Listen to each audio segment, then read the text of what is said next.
وزیراعظم شہباز شریف کی زیر صدارت ایف بی آر کی ڈیجیٹلائزیشن سے متعلق اجلاس ہوا، جس پہ نئے اردو زبان میں آسان ٹیکس گوشوارے متعارف کرانے پر بات کی گئی۔ وزیراعظم نے کہا کہ اس اقدام سے سب سے زیادہ فائدہ تنخواہ دار طبقے کو ہوگا۔ ان کا کہنا تھا کہ حکومت ٹیکس نیٹ میں اضافہ اور غریبوں پر بوجھ کم کرنے کو اولین ترجیح دے رہی ہے۔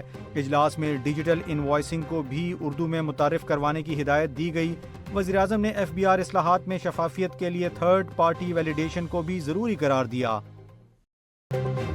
صدر مملکت آصف علی زرداری نے فرنٹیئر کانسٹیبلری ری آرگنائزیشن آرڈیننس 2025 جاری کر دیا ہے، جس کے تحت فرنٹیئر کانسٹیبلری کو ملک گیر فیڈرل فورس میں تبدیل کر دیا گیا ہے۔ اب یہ فورس فیڈرل کانسٹیبلری کہلائے گی اور اسے چاروں صوبوں اسلام آباد، آزاد کشمیر اور گلگت بلتستان میں کام کا اختیار حاصل ہوگا۔ فیڈرل کانسٹیبلری کو فسادات پر قابو پانے، داخلی سیکیورٹی، انسداد دہشت گردی اور عوامی تحفظ کی ذمہ داریاں سونپی گئی ہیں۔ آرڈیننس کے مطابق اس فورس کی کمان پولیس سروس آف پاکستان کے افسران کریں گے اور ہر ڈویژن میں ڈپٹی انسپکٹر جنرل کے برابر رینک رکھنے والا ونگ کمانڈر تعینات ہوگا۔ حکومت ملک بھر میں بھرتی دفاتر قائم کرے گی اور فیڈرل ریزرو فورس بھی بھرتی کی جا سکے گی۔ فورس کو 2 حصوں میں تقسیم کیا جائے گا، سیکیورٹی ڈویژن اور فیڈرل ریزرو ڈویژن۔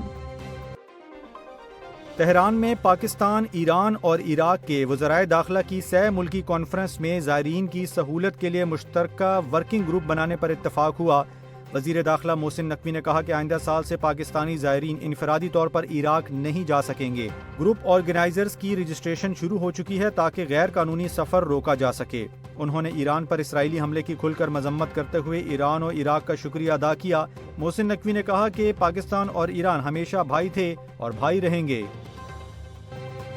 ملک بھر میں پہیہ جام ہڑتال کے اعلان کے بعد وفاقی وزیر خزانہ محمد اورنگزیب نے تاجروں کو مذاکرات کی دعوت دے دی ہے۔ کراچی میں overseas investors chamber of commerce میں میڈیا سے خطاب کرتے ہوئے انہوں نے کہا کہ تاجر اسلام آباد آئیں، ہم بیٹھ کر معاملات پر بات کریں گے اور ان کے تحفظات دور کرنے کی کوشش کریں گے۔ وزیر خزانہ نے وضاحت کی ہے کہ ایف بی آر کے نئے اختیارات کا انکم ٹیکس سے کوئی تعلق نہیں، بلکہ یہ صرف ان افراد پر لاگو ہوں گے جن پر 5 کروڑ روپے سے زائد کا سیلز ٹیکس غبن ثابت ہو۔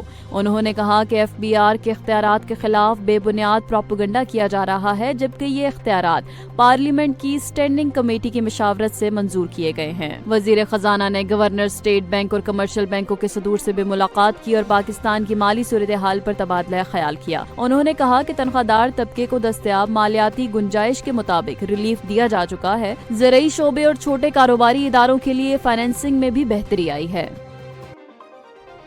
امریکی ریاست میساچیوسیٹس کے شہر فال ریور کے نرسنگ ہوم میں خوفناک آگ لگنے سے 9 افراد ہلاک، زخمیوں میں 1 کی حالت تشویشناک ہے جبکہ 5 فائر فائٹرز بھی متاثر ہوئے۔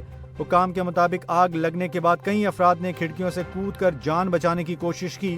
ریسکیو ٹیموں نے فوری کارروائی کرتے ہوئے متاثرین کو ہسپتال منتقل کیا۔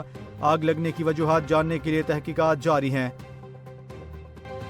وفاقی وزیر مذہبی امور سردار محمد یوسف نے کہا ہے کہ سعودی عرب نے خواتین حاجیوں کے لیے محرم کی شرط ختم کر دی ہے۔ اب خواتین انفرادی طور پر بھی حج کر سکیں گی۔ قومی اسمبلی کی قائمہ کمیٹی کے اجلاس میں انہوں نے بتایا کہ اس سال بھی حج اخراجات قسطوں میں لینے پر غور جاری ہے۔ وزیر نے کہا ہے کہ 2025 کا حج کامیاب رہا اور پاکستان کو پہلی بار سعودی حکومت کی جانب سے ایکسیلنس ایوارڈ دیا گیا۔ حاجیوں کو ایئر کنڈیشنز خیمے اور بہتر سہولیات فراہم کی گئی۔ اس سال 4,55,000 رجسٹریشنز ہو چکی ہیں، جبکہ اگلے سال 2,55,000 حاجیوں کا کوٹا ملنے کی امید ہے۔ انہوں نے بتایا کہ روڈ ٹو مکہ سہولت کو لاہور، پشاور اور کوئٹہ تک وسعت دینے کی کوشش کی جا رہی ہے۔